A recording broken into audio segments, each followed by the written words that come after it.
സ്വർണവിലയിലെ കുതിപ്പ് തുടരുന്നു. ലോകരാജ്യങ്ങളെ, ഉപഭോക്താക്കളെ, കുടുംബങ്ങളെ ഒക്കെ ഞെട്ടിപ്പിച്ചുകൊണ്ടാണ് സ്വർണത്തിന്റെ വില കുതിച്ചു പൊങ്ങുന്നത്. ഏപ്രിൽ മാസത്തിൽ, ഏപ്രിൽ ആദ്യ ഭാഗത്ത് 70,000 രൂപയുടെ ചുറ്റുവട്ടത്തിലായിരുന്നു സ്വർണത്തിന്റെ വില.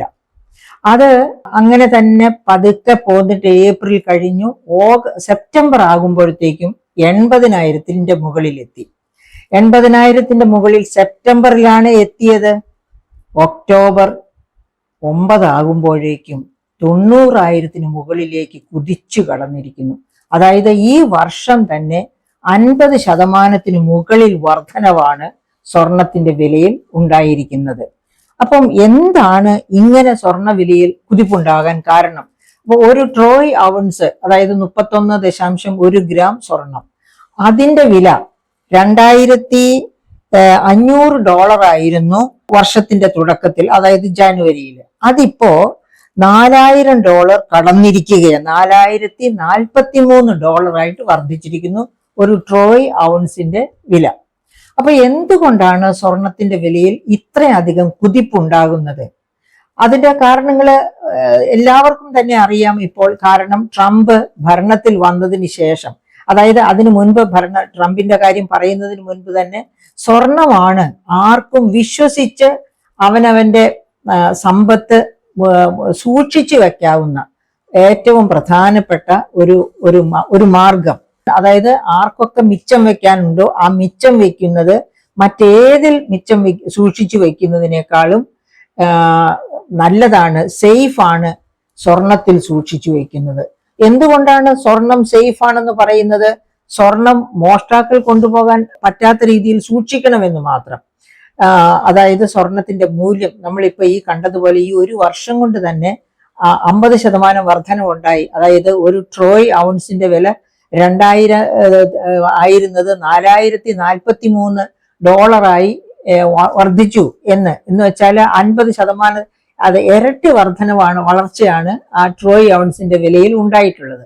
അപ്പൊ ഇതുപോലെ വളർച്ച ഉണ്ടാകുന്ന, താഴേക്ക് പോകാതെ മുകളിലേക്ക് തന്നെ മൂല്യം കാത്തു സൂക്ഷിക്കുന്ന ഒന്നാണ് സ്വർണം. മറിച്ച് ഇതല്ലെങ്കിൽ പിന്നെ നമുക്ക് ഏതിലൊക്കെയാണ് നിക്ഷേപിക്കാവുന്നത്?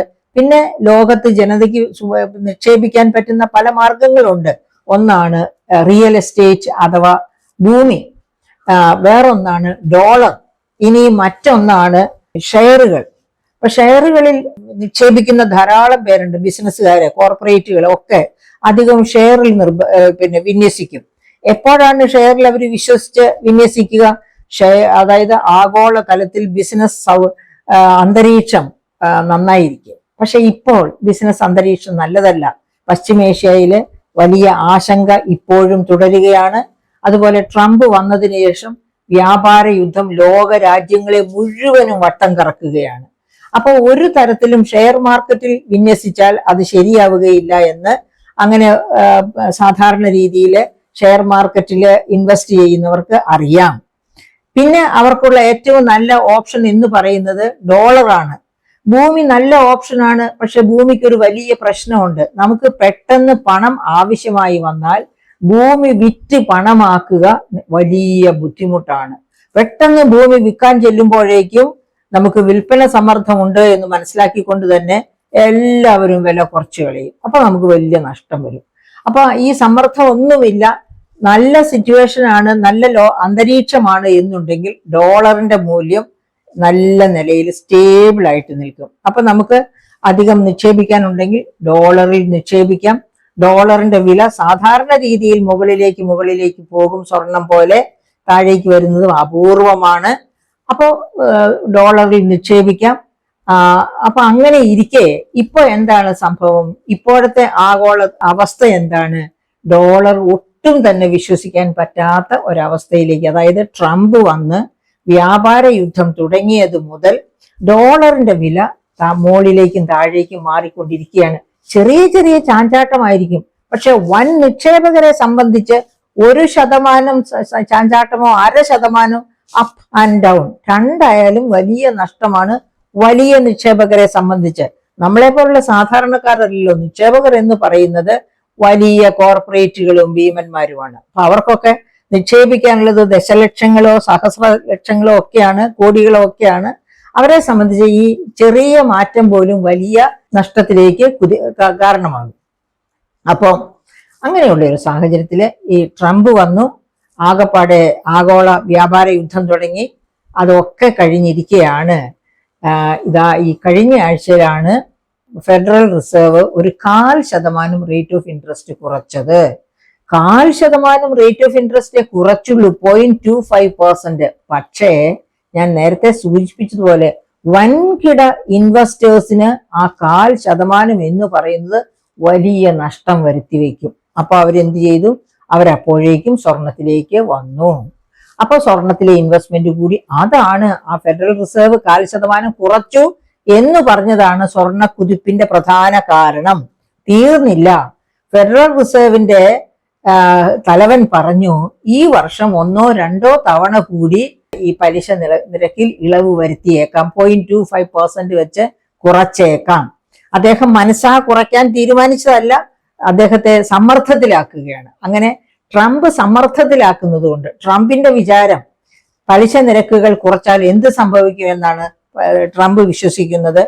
പലിശ നിരക്കുകൾ കുറച്ചാൽ ബാങ്ക് വായ്പകളും എല്ലാത്തരം വായ്പകളും ഇഷ്ടം പോലെ എടുക്കപ്പെടും. അങ്ങനെ ഒരുപാട് പുതിയ ഇൻവെസ്റ്റ്മെന്റ്സ് വരും. പുതിയ ഇൻവെസ്റ്റ്മെന്റ്സ് വരിക എന്ന് വെച്ചാൽ പുതിയ ജോലികൾ സൃഷ്ടിക്കപ്പെടും. പുതുതായിട്ട് GDP-യിൽ വൻകിട കുതിച്ചുചാട്ടം വളർച്ചയുണ്ടാകും. അങ്ങനെ ഇക്കോണമി കുതിച്ചു ചാടുമെന്നാണ് ട്രംപ് വിശ്വസിക്കുന്നത്. പക്ഷെ ജെറോം പവൽ, ഫെഡറൽ റിസർവിന്റെ തലപ്പത്തിരിക്കുന്ന മാന്യദേഹത്തിന് അറിയാം ഈ ഇൻഫ്ലേഷണറി സിറ്റുവേഷൻ. ഇപ്പോൾ തന്നെ അമേരിക്കയിൽ ഒരു ഇൻഫ്ലേഷണറി സിറ്റുവേഷൻ ഉണ്ട്. ആ ഇൻഫ്ലേഷണറി സിറ്റുവേഷൻ ഇനിയും പെരുത്താല്, ഇനിയും ഉയർന്നാല് അത് അമേരിക്കക്കാരുടെ ജീവിതത്തെ ദുസ്സഹമാക്കും. അതുകൊണ്ട് തന്നെ വലിയ പ്രശ്നങ്ങൾ രാജ്യത്തിനകത്തുണ്ടാകാം. അതുകൊണ്ടാണ് അദ്ദേഹം അതിന് തുനിയാതെ മാറി മാറി ട്രംപ് പറഞ്ഞിട്ട് ഈ കഴിഞ്ഞ 6 മാസം അദ്ദേഹം ഒരു തരത്തിലും പിടികൊടുക്കാതെ നിൽക്കുകയായിരുന്നു. അവസാനം ട്രംപ് ഒരു കമ്മിറ്റി, സ്വന്തം ഇഷ്ടപ്രകാരം ട്രംപിനെ അനുകൂലിച്ച് കാര്യങ്ങൾ ചെയ്യുന്ന ഒരു കമ്മിറ്റി ഫോം ചെയ്തു. അപ്പൊ ആ കമ്മിറ്റിയുടെ സമ്മർദ്ദം കൊണ്ടാണ് ജെറോം പവൽ ഇപ്പോഴെങ്കിലും ഈ 0.25% കുറയ്ക്കാൻ തയ്യാറായത്. അതിന്റെ ഫലമായിട്ട് ഡോളറിന്റെ മൂല്യം ഇടിഞ്ഞു. അപ്പോ ട്രംപിന് ഒരു ഇടിവ് പറ്റിക്കാണും. കാരണം ട്രംപ് എന്ത് പറഞ്ഞുകൊണ്ടാണ് ഭരണത്തിൽ വന്നത്? Make America great again. രണ്ടാമത്തെ മുദ്രാവാക്യം എന്തായിരുന്നു? ഡോളറിനെ ഞാൻ ഏറ്റവും സ്ട്രോങ് കറൻസി ആക്കി മാറ്റും. ആ സ്ട്രോങ് കറൻസിയാണ് ഇപ്പൊ ലെസ് സ്ട്രോങ് ആയിക്കൊണ്ട് വാല്യൂ താഴേക്ക് പോയി ഫ്ലക്ച്വേറ്റ് ചെയ്യാൻ തുടങ്ങിയിരിക്കുന്നത്.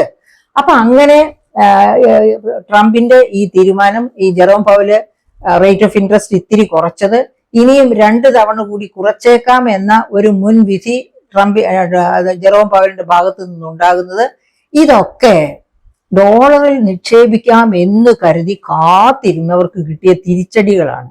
അപ്പൊ അവരെന്ത് ചെയ്തു?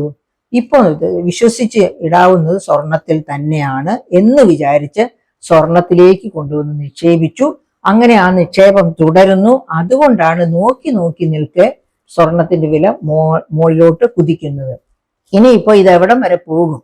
സത്യം പറഞ്ഞ നമുക്ക് ആർക്കും അത്ര ഈസി ആയിട്ട് പറയാൻ പറ്റില്ല. കാരണം ട്രംപ് എന്ത് തരത്തിലുള്ള സമാധാനമാണ് ലോകത്തിൽ ഉണ്ടാക്കുന്നത് എന്ന് ഈ സ്വർണത്തിന്റെ വിലക്കയറ്റത്തിൽ നിന്ന് തന്നെ നമുക്ക് മനസ്സിലാക്കാവുന്നതാണ്. അപ്പൊ ഇപ്പോഴെന്താണ് സാധാരണക്കാരന് ചെയ്യാൻ പറ്റുക? കയ്യിൽ സ്വർണം ഉണ്ടെങ്കിൽ വിറ്റ് കളയുക. ഇപ്പൊ സ്വർണം മേടിക്കണ്ടെന്ന് വെക്കുക. കാരണം ഈ പശ്ചിമേഷ്യ ഒന്ന് അടങ്ങി ഈ യുദ്ധ സാഹചര്യങ്ങളൊക്കെ ഒന്ന് കുറഞ്ഞ് സമാധാനമായാല് ട്രംപിന്റെ ഈ വ്യാപാര യുദ്ധം ഇതുപോലെ അദ്ദേഹത്തിന് കളിച്ച് ഷട്ട് ഡൗണുമായിട്ട് ഒന്നും മുമ്പോട്ട് പോകാനൊക്കില്ല. ഷട്ട് ഡൗൺ തന്നെ അമേരിക്കയിൽ തന്നെ ഡെമോക്രാറ്റുകളെ ഭയങ്കരമായിട്ട് വെറുപ്പിച്ചിട്ടുണ്ട്. അതുപോലെ തന്നെ റിപ്പബ്ലിക്കൻസിന്റെ ഇടയിലും ഇതിനോട് എതിർപ്പുള്ളവരുണ്ട് ഷട്ട് ഡൗൺ ചെയ്തിരിക്കുന്ന കാര്യങ്ങളോട്. അപ്പൊ അതൊക്കെ കാരണം കൊണ്ട് ട്രംപ് അവസാനം മടക്കിയേ തീരൂ. അങ്ങനെ ട്രംപ് മുട്ടുമടക്കി വ്യാപാര യുദ്ധമൊക്കെ ഒന്ന് അവസാനിച്ച് ഒരു സമനിലയിലേക്ക്, അതായത് ട്രംപ് പ്രസിഡന്റ് ആകുമ്പോൾ ഉണ്ടായിരുന്ന ആ ലോക അന്തരീക്ഷം വരണം, വ്യാപാര അന്തരീക്ഷം ഞാൻ ഉദ്ദേശിക്കുന്നത്. അതുകൂടാതെ പശ്ചിമേഷ്യ സ്വസ്ഥമാകണം. ഇത്രയൊക്കെ ആകുമ്പോഴേക്കും സ്വർണത്തിന്റെ വില ഈ പറയപ്പെട്ട ഇപ്പൊ ഇനി ഒരു പക്ഷെ 1 ലക്ഷം വരെ പോയേക്കാം, അതിനപ്പുറത്തും പോയേക്കാം. പക്ഷെ അവിടെ നിന്നൊക്കെ പതുക്കെ സ്ലൈഡ് ഡൗൺ ചെയ്ത് താഴോട്ട് വരും. ഒരു 50,000 ഇല്ലെങ്കിൽ ഒരു 75,000-ലെങ്കിലും അത് സെറ്റിൽ ഡൗൺ ചെയ്യും എന്ന് നമുക്ക് ഉറച്ചു വിശ്വസിക്കാം. കാരണം അത് സ്വർണത്തിന്റെ കുഴപ്പം കൊണ്ടല്ല താഴേക്ക് വരുന്നത്, അങ്ങനെയാണ് സ്വർണത്തിന്റെ ഒരു രീതി. എത്ര പോയാലും വളരെ താഴേക്ക് പോകില്ല. അതേ സമയത്ത് ഒറ്റ ചാട്ടത്തിന് മുകളിൽ പോയാൽ അത് കുറച്ച് താഴെ താഴെ വന്ന് സെറ്റിൽ ഡൗൺ ചെയ്യും. അങ്ങനെ സെറ്റിൽ ഡൗൺ ചെയ്തതിന് ശേഷം മാത്രം ഇനി സ്വർണം വാങ്ങിച്ചാൽ മതി എന്ന് വിചാരിക്കുക. ഇപ്പൊ സ്വർണം വാങ്ങിച്ചാൽ ഒരു പക്ഷെ അങ്ങനെ സെറ്റിൽ ഡൗൺ ചെയ്യുമ്പോൾ നമ്മൾ ദുഃഖിക്കേണ്ടി വരും.